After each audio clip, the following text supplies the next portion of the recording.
Okay, in the next stanza, he's saying, "खुदकुशी शेव तुम्हारा वो गुयूर ओ खुददार तुम उखुवत से गुरेज़ां वो उखुवत पे निसार तुम हो गुफ्तार सरापा वो सरापा किरदार तुम तरसते हो कली को वो गुलसितां बेकनार अब वो गुलसितां बाकनार अब तलक याद है कौमों को हिकायत उनकी नक्श है सफ़े हस्ती पे सदाकत उनकी."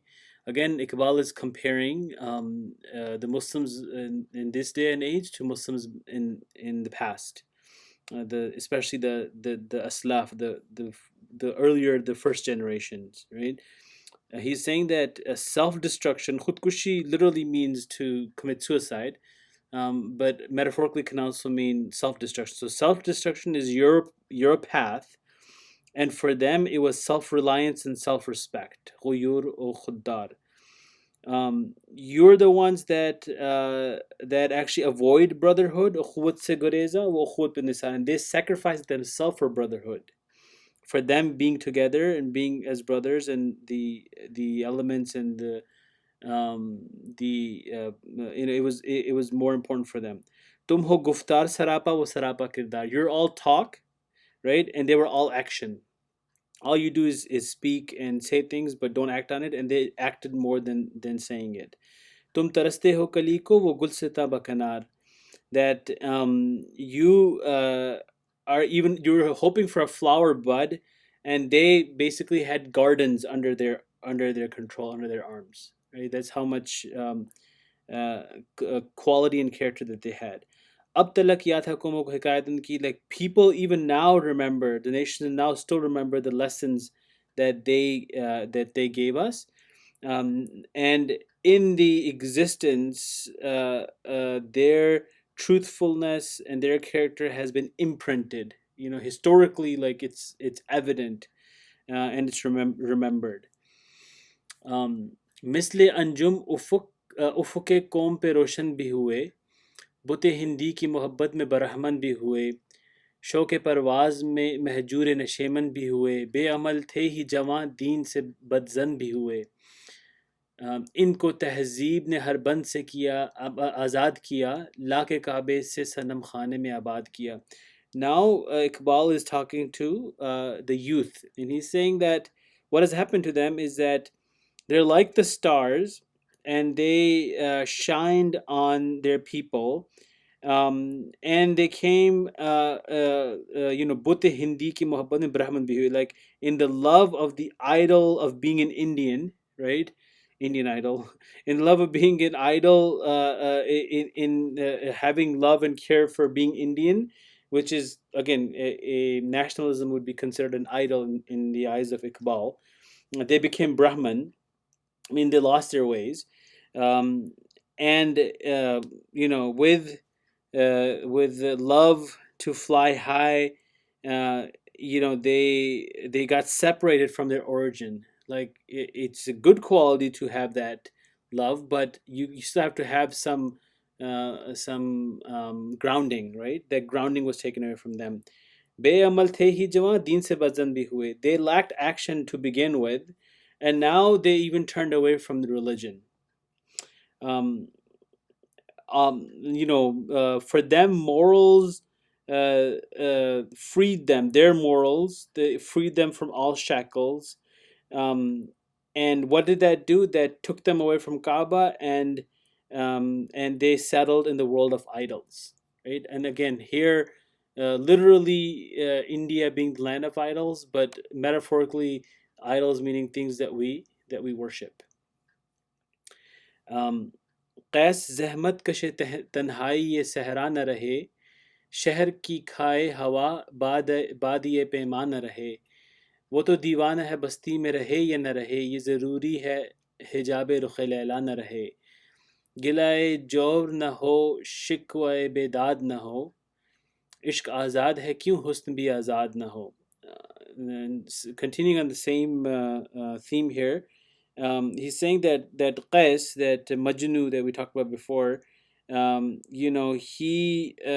doesn't care. He's the one who doesn't care about being alone in the desert. He's used to being in the city now, right?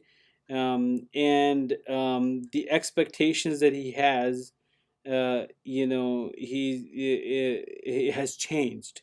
He cares that वो तो दीवाना है बस्ती में रहे या न रहे, that like ideally he's so mad that it wouldn't matter whether he stayed in one place or not. ये ज़रूरी है जाबे रुख लैला न रहे, and it's important that the covering on the face of Leila, of the lover, that it doesn't remain anymore. And these actually lines are very hard to understand, even hard to explain. So I'm even myself was not able to fully understand what what Iqbal was talking about here. Um, but I think what he's essentially describing is the condition of the people now and their expectations and what they're used to and what they're doing, right? And he's saying that we're no longer grounded anymore. We no longer have expectations that are grounded into our values and into our faith anymore. इश्क आज़ाद है कि हुस्न भी आज़ाद ना, like if your love is free of any control, then your then the beauty might as well be free as well. And obviously he's saying that metaphorically in here, talking about Qais and Layla and Majnun. um, अहद नो बर्क है आतिश जने हर खिरमन है, एमन इससे कोई सहरा न कोई गुलशन है, इस नई आग का अक़वाम कोहन ईंधन है, मिल्लत ख़त्म रसुल शोला बेपैरहन है, आज भी हो बराहीम का ईमा पैदा, आज भी हो जो बराहीम का ईमा पैदा, आग कर सकती है अंदाज़ गुलिस्तां पैदा. It's a very good poetry. Now again, the theme continues with these lines here, this whole stanza, which is about fire.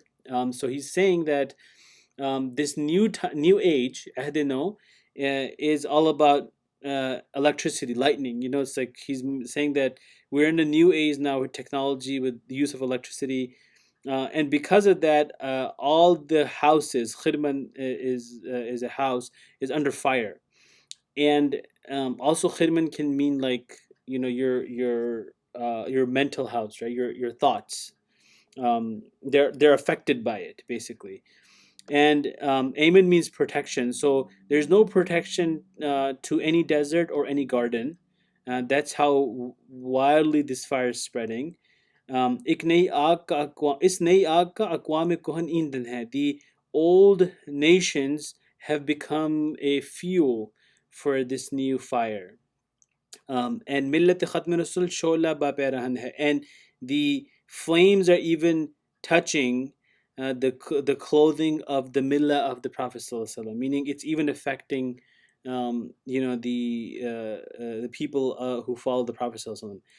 But he brings it back to the fire that Ibrahim alayhi salam dealt with. He said, "Aj bhi ho jo barahim ka ima paida." That even if today somebody developed the faith of Ibrahim alayhi salam, आग कर सकती है अंदाज़े गुलिस्तां पैदा, that fire can cool and fire can become a garden for them, meaning the necessity and the important thing is that you bring that faith of Ibrahim. Once you have that, then things can change for you, and things can become the same way that it did for Ibrahim alayhi salam.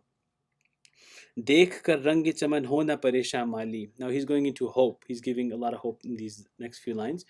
को कभी गुंचा से शाखें हैं चमकने वाली, खसो खाशाक से होता है गुलसितां खाली, गुल बरंदाज है खून शुहदा की लाली, रंग गर्दों का ज़रा देख तो उन्ना भी है, ये निकलते हुए सूरज की उफुक ताबी है. He's saying that, O gardener, when you see the color of your garden, don't become hopeless, right? Don't worry, um, because these closed flower buds that are there. He's using two analogies here: the flower and of the stars. Like Kokab Guncha, the collection, the constellation of these flower buds that are closed are about to become flowers, and are about to give rays of light, hope. खसो खाशाक से होता है गुस्सा Khalid, that weeds and trash and garbage actually cleans out the garden, right? So presence of that isn't essentially or always a negative thing. Gulbarandaz hai khoon shuhada ki lali, and the blood of the martyrs, its redness is ready to spread, through the flowers. Um, and he's saying, look at the sky. The sky has turned dark red. Again going back to the redness and the blood that he talked about earlier, that it's turning red because of all of this.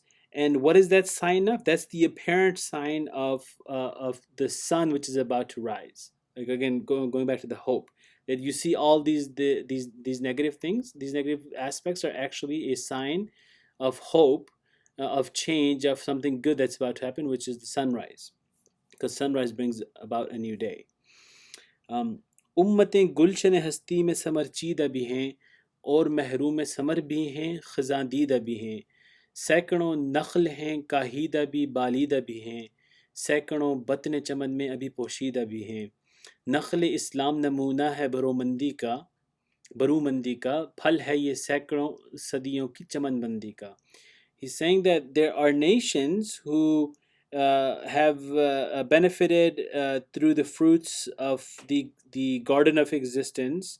They have existed, and then there were those who were not given the fruit, and they're now in fall, because that's what happens to trees who don't bear fruit. I mean, eventually the fall season comes, and then they're useless in that sense, at least for that year.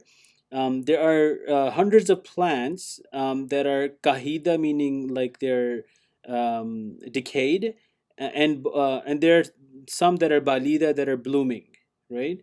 And there are many that are still hiding under, in the garden, meaning you still haven't seen them, and they're conditioned. They could go one way or the other. So there's hope in that.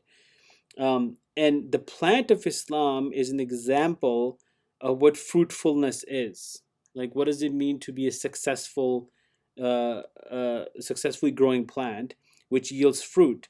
And then the last line, "Phal hai saikodon sadiyon ki chamanbandi ka," that this plant of Islam, when it bears fruit, that fruit is actually as a result of hundreds of years of gardening, right? Of caring for that plant. And that's how it comes to that. पाक है गर्द वतन से सरे दामा तेरा, तू वो यूसुफ है कि हर मिस्र है कि ना तेरा, काफिला हो न सकेगा कभी वीरा तेरा, गैर यक बांगे दरा, कुछ नहीं सामा तेरा, नखल शमा अस्ती ओ दरशोला ओ शोला Dawad Reshaitu. This is Farsi actually. Aqibat soz bawad saya andeshatu. So he's coming back to the reader, and again, this is a response from God, right?